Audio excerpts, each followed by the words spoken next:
Well, since you guys always ask me to do some grilling themes, I guess, I decided to make the starting of the video and the intro and the conclusion of this video while grilling some meat. Not my meat, but at the same time, my meat. Every time that I make a new video testing Windows versus Linux, there's always some guy stating that, well, you should have tested with the Mesa-Git drivers because in some games the performance difference is huge. Well, I always hear that, but I usually don't really test it, so I wouldn't know.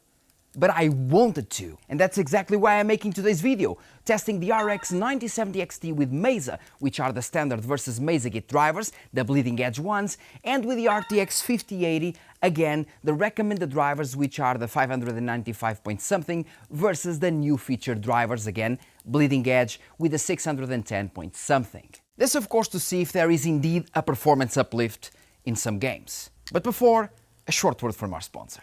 Today's sponsor is GVG Mall, bringing lots of software deals like Windows 11 and its several versions like Home, Pro and even the LTSC Enterprise. You also have Office 2024 with the Windows 11 design, where you can use my SKG discount code for 25% off, getting your Windows 11 key for $26 and Office 2024 for $17. After that, just go to your account, get your serial key, use it on your Windows settings, and you'll have an activated system.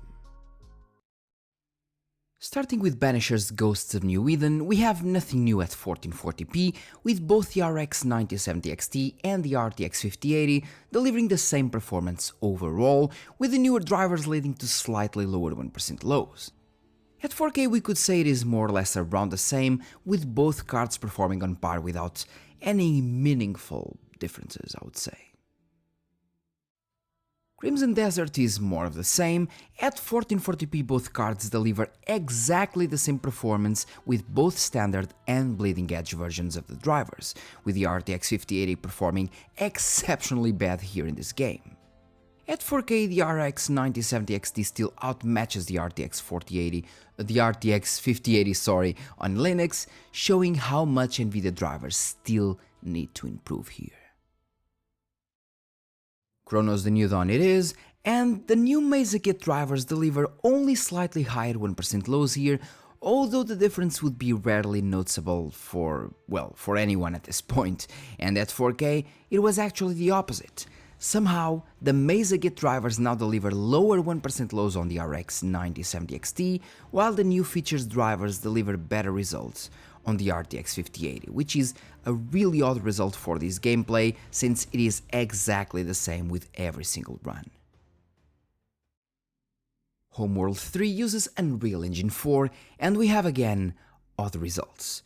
The newer drivers on the RTX 5080 deliver slightly lower performance, but the newer drivers on the RX 9070 XT increase it slightly, especially in the 1% lows.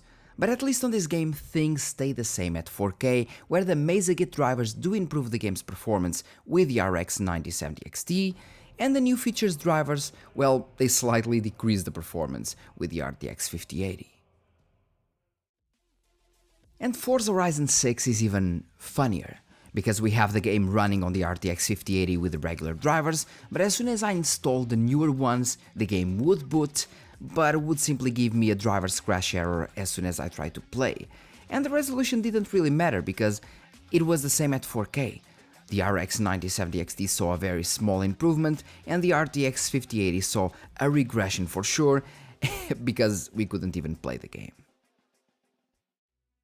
Palworld is more of the usual same. We have the new drivers delivering lower 1% lows on both cards, which is a bummer, and makes little sense to be honest. Zero sense if we're being real, but as soon as we move to 4K, things shift on the RTX 5080 that now delivers higher 1% lows, which again makes absolutely no sense. Doom the Dark Ages is the only game so far where we can see real-world improvements with both cards. This time the RX 9070 XT goes from 104 to 116 FPS, being 12% faster, but most importantly 18% faster in the 1% lows.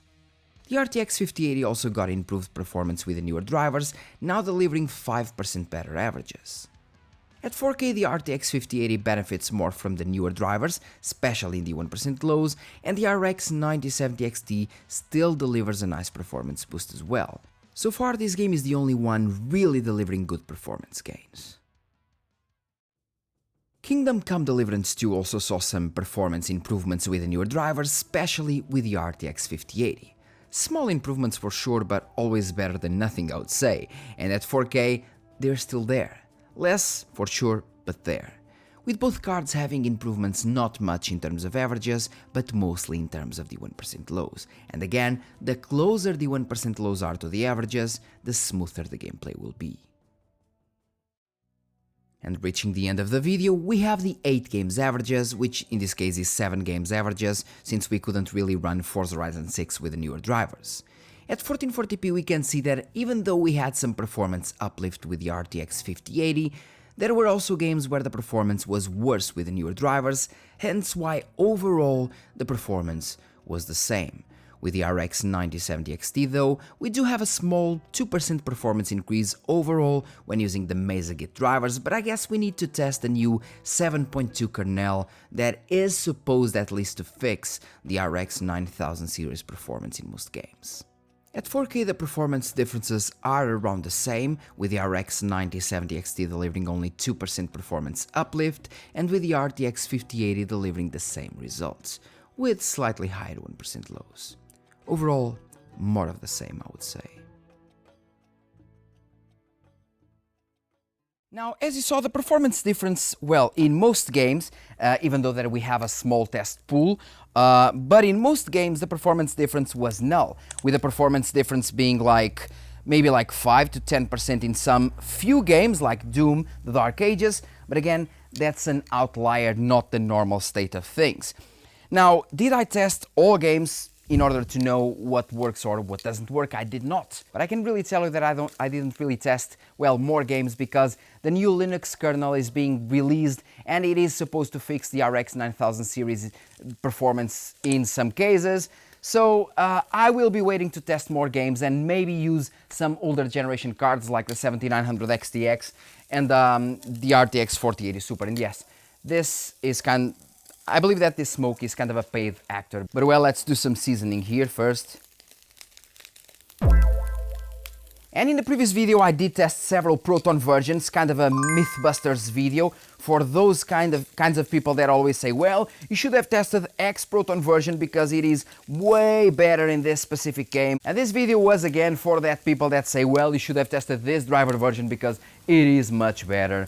It is much better than the driver version that you're using. In this case, as there's a lot of noise. In this case, Mesa-Git versus the recommended drivers, the normal Mesa. So yeah, I can tell you right away that the difference is basically null, but I will be retesting doing these same tests basically with older cards, slightly older cards, again from the previous generation, most likely the 7900 XTX and the 4080 Super, and I'll be waiting as well for the Linux kernel 7.2 in order to know if there is indeed some performance fixes for the RX 9000 series. And I do know that Mesa 26.6.2 has been released, I believe, but again, I tested the 26.2.0 and I tested the 26.1.0, 26.0.0, and there were some minor upgrades regarding the 9000 series and 7000 series, but again, small, so I wouldn't bother, to be honest. As of now, that's all for today's video, for today's short video, and yeah, I will keep grilling the meat, and hope you enjoyed the video. Thank you for watching, and if there is someone telling you that it should be using Mesa-Git drivers because this or that, you can show them this video, telling them that yeah, the performance generally wouldn't really matter, and the same goes for the Proton versions. Show them my previous video where I test several Proton versions, showing that in most cases the performance differences are quite null, and if you do an average of all games tested, they can be, well, considered null. So yeah, can the Mesa-Git drivers help in some case scenarios? Can the new feature drivers help in some case scenarios? Of course.